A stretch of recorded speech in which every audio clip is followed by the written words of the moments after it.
Comment lutter contre la catastrophe climatique et surtout comment agir pour changer les choses? Une question centrale de notre époque et dont on va parler aujourd'hui autour d'un documentaire sur Euradio. Inaction, sorti il y a un an et projeté depuis dans de très nombreuses salles.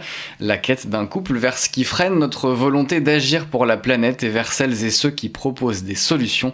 La co-réalisatrice de ce documentaire est notre invitée aujourd'hui sur Euradio. Bonjour Célia Poncelin. Bonjour, merci. Merci beaucoup d'être venue jusqu'à nous. Vous enchaînez les projections du film en ce moment un peu partout en France. Alors Inaction, donc je le rappelle, c'est le nom de ce documentaire que vous avez réalisé avec votre compagnon Léo Primard. Quel a été l'élément déclencheur? On va revenir un petit peu en arrière avant de parler du documentaire. Quel a été l'élément déclencheur ou les éléments déclencheurs dans votre prise de conscience écologique à vous?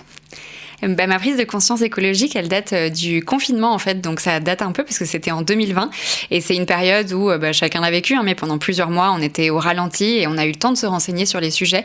Et en fait, nous qui étions à des années-lumière de comprendre la réalité de l'urgence climatique, à ce moment-là on s'est pris une énorme claque et on s'est dit qu'on pouvait pas continuer comme ça.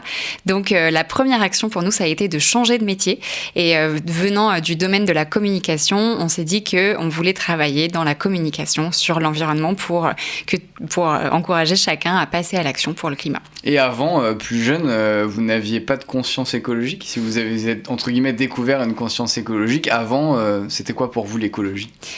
Alors l'écologie, c'était quand même présent parce que je viens d'une famille de sportifs à la montagne, donc je viens du Vercors, c'est au-dessus de Grenoble, et mes parents m'ont toujours éduquée au fait de laisser zéro trace dans la nature quand on faisait des randonnées. Votre maman était championne de ski de fond d'ailleurs, je crois? Exactement, ouais, elle était précurseur du ski de fond dans les années 70, et donc voilà, j'ai quand même été très habituée à être en contact de la nature et vouloir la protéger, mais quand je suis arrivée à Paris pour mes études et puis ensuite pour mon premier job, j'étais en start-up en tant que directrice communication marketing.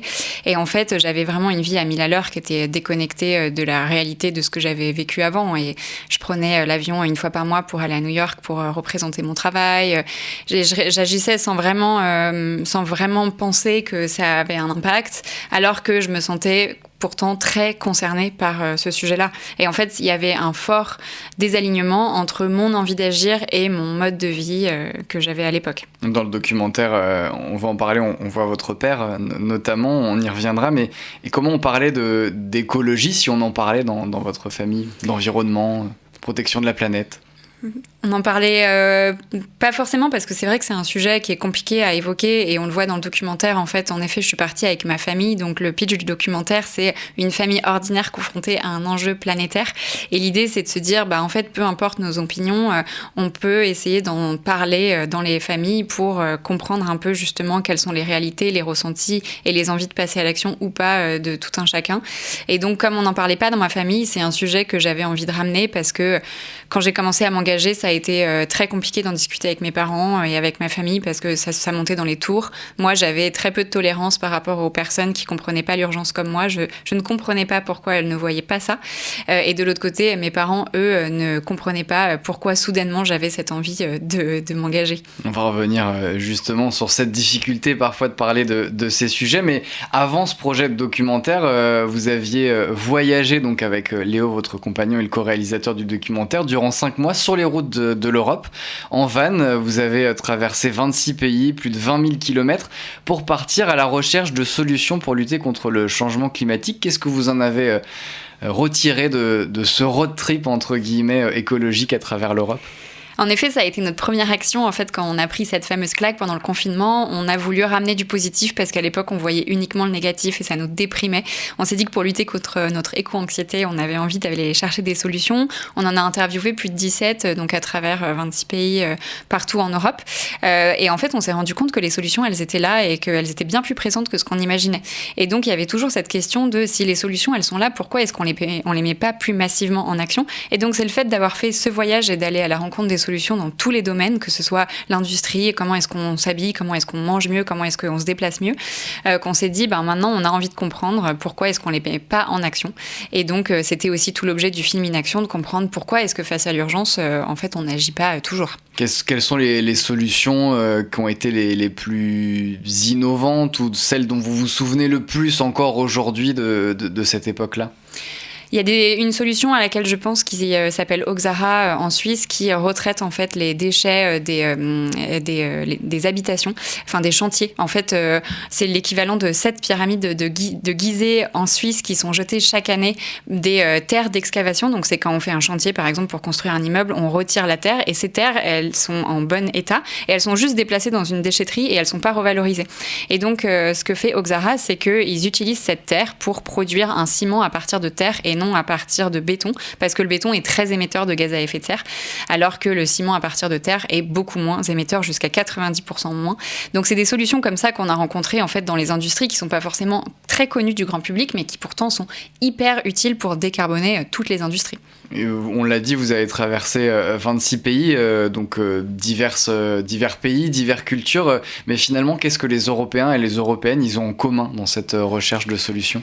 Eh ben, je pense que c'est la grosse volonté déjà que le changement, qu'il y a une urgence et que le changement doit advenir. En fait, donc on a rencontré 17 nationalités différentes et tous et toutes nous ont témoigné de cette volonté d'agir. Parfois, cette difficulté aussi à avoir du financement, parce que souvent, c'était des profils qui étaient des profils ingénieurs, donc qui avaient créé des solutions techniques et qui avaient des difficultés à les mettre sur le marché parce que soit il manquait de financement, soit il manquait aussi de communicants, parce que c'est vrai qu'on a besoin de faire de la vulgarisation sur ces solutions qui sont parfois techniques et qu'on comprend pas toujours bien. Mais en tout cas, il y avait vraiment cette même volonté d'agir.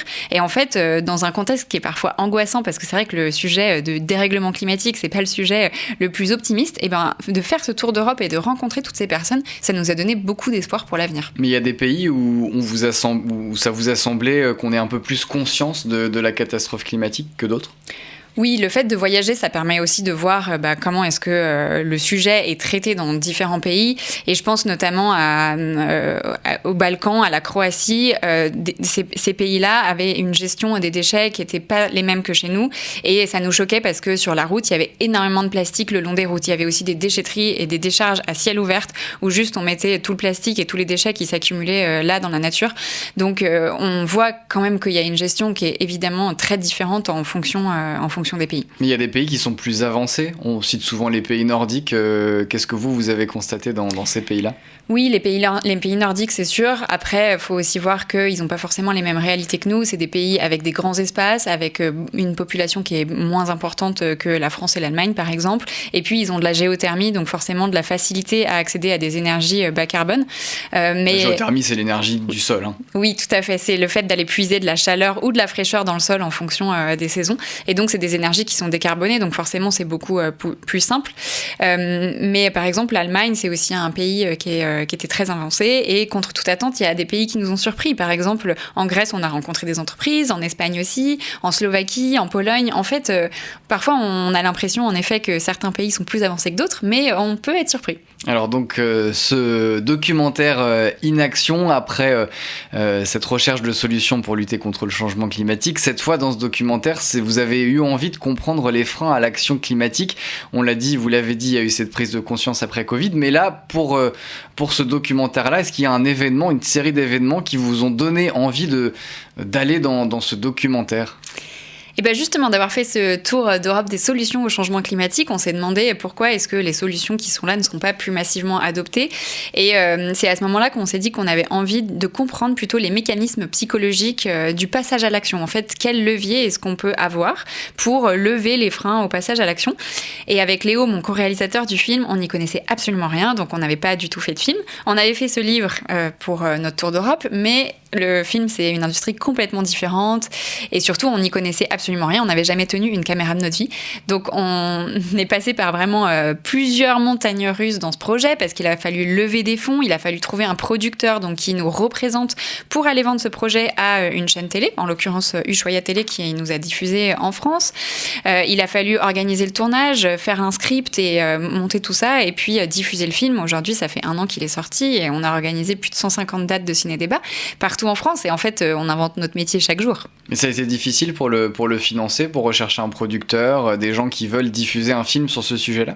Oui, bien sûr, parce qu'on nous a fermé pas mal de portes et rionné aussi, parce que c'est vrai que dans ce milieu-là, quand on n'a jamais fait de film, c'est très très très difficile déjà de trouver un producteur et ensuite d'être vendu à la télé.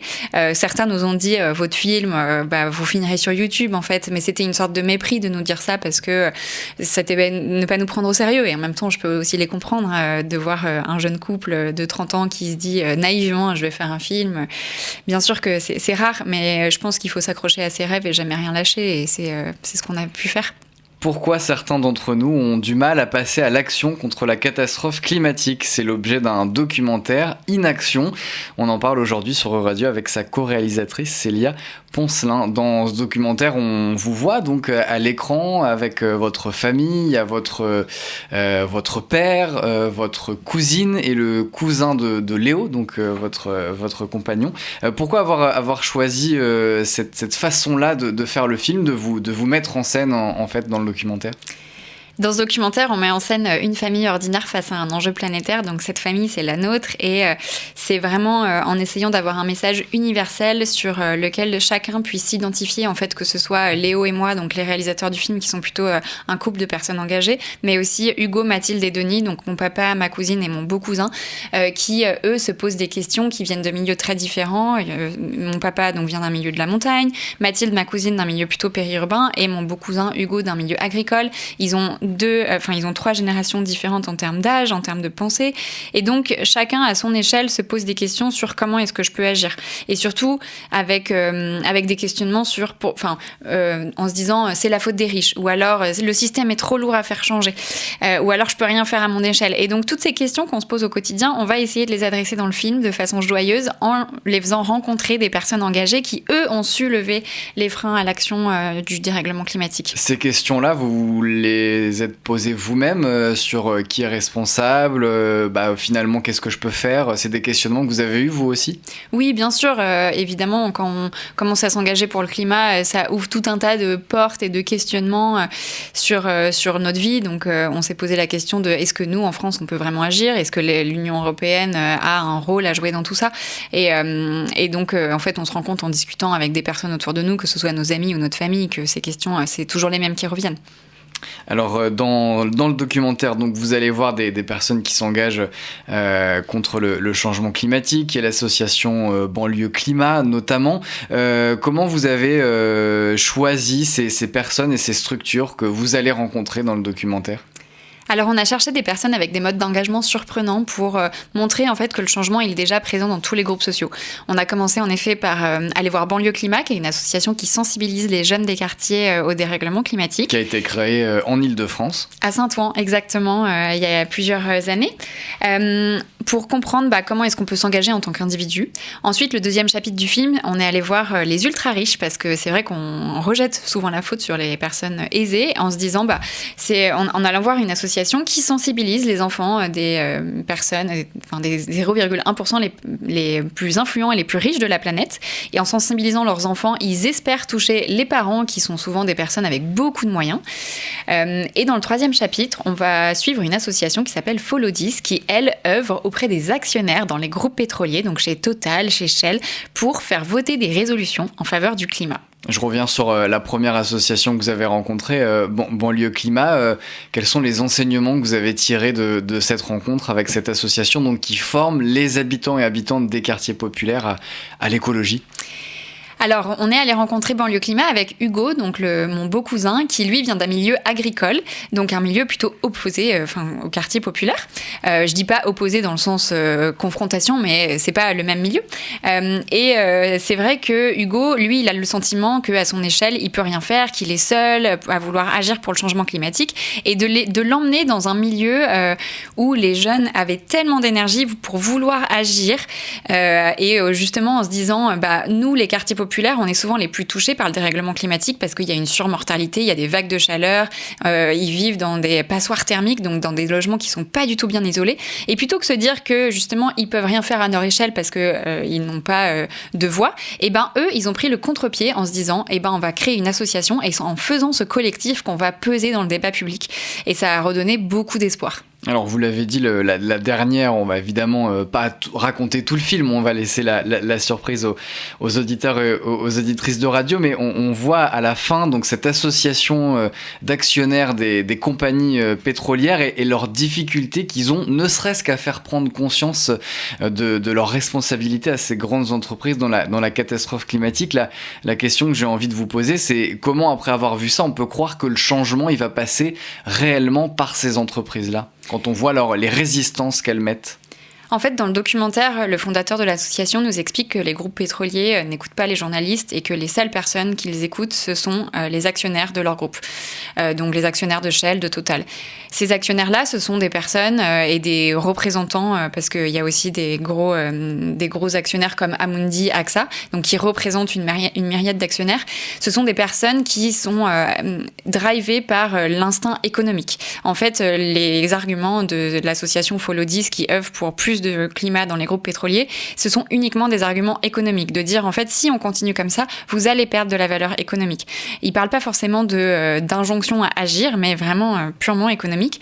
Et c'est en ayant ce discours aussi qu'ils arrivent à toucher ces actionnaires pour qu'ils puissent agir, parce que c'est dans leur intérêt économique de le faire. Mais on voit qu'ils ont une sorte de plafond de verre et qu'ils n'arrivent pas à convaincre plus de 20% environ des actionnaires. Ça, finalement, ça décourage pas, même dans votre intérêt à vous pour ces questions-là? Pas forcément, parce que c'est une association qui a été créée il y a 10 ans, et il y a 10 ans, ils faisaient 6% des actions, 6% des personnes, des actionnaires qui votaient en faveur de leur résolution. Aujourd'hui, ils sont à 20%, et je pense sincèrement que le changement prend du temps. On se pose la question dans le film de qu'est-ce qui est socialement accepté aujourd'hui, qu'il ne le sera pas demain. Quand on dézoome un petit peu, en fait, on se rend compte que l'interdiction de la cigarette dans les lieux publics, c'était 2007, donc c'était il y a même pas 20 ans. Aujourd'hui, ce serait impensable de fumer dans les lieux publics, dans les restaurants, dans les bars, dans les avions. Et donc le changement, il prend du temps, parce qu'on parle là de normes sociales, on parle de changements un peu profonds.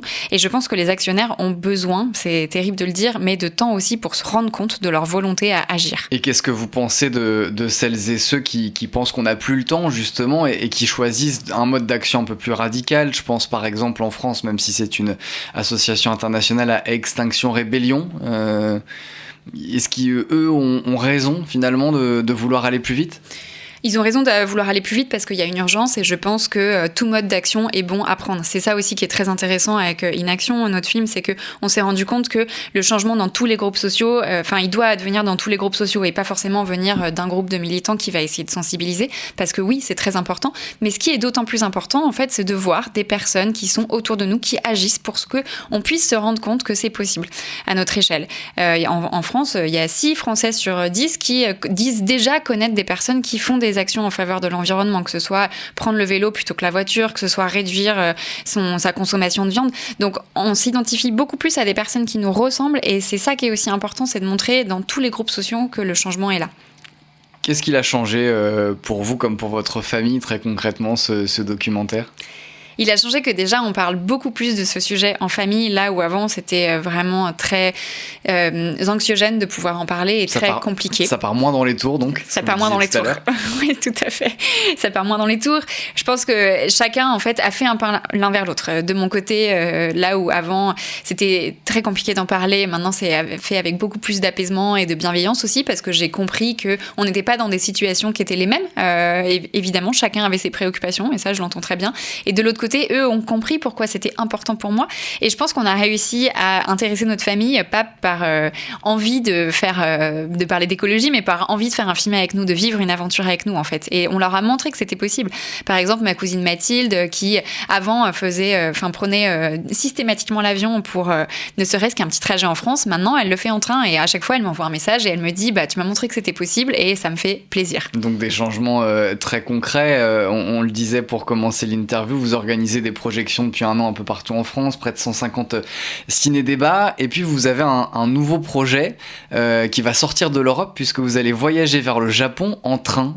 Pourquoi avoir eu envie de faire ce voyage jusqu'au Japon avec ce mode de transport ?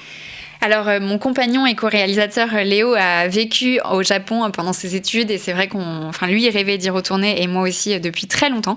Et en fait, on s'est lancé le challenge d'y aller en train. Moi, j'avais déjà fait un voyage jusqu'en Roumanie en train et à ce moment-là, je m'étais dit que c'était assez envisageable en fait de traverser l'Europe en train malgré la difficulté qu'on peut penser que c'est.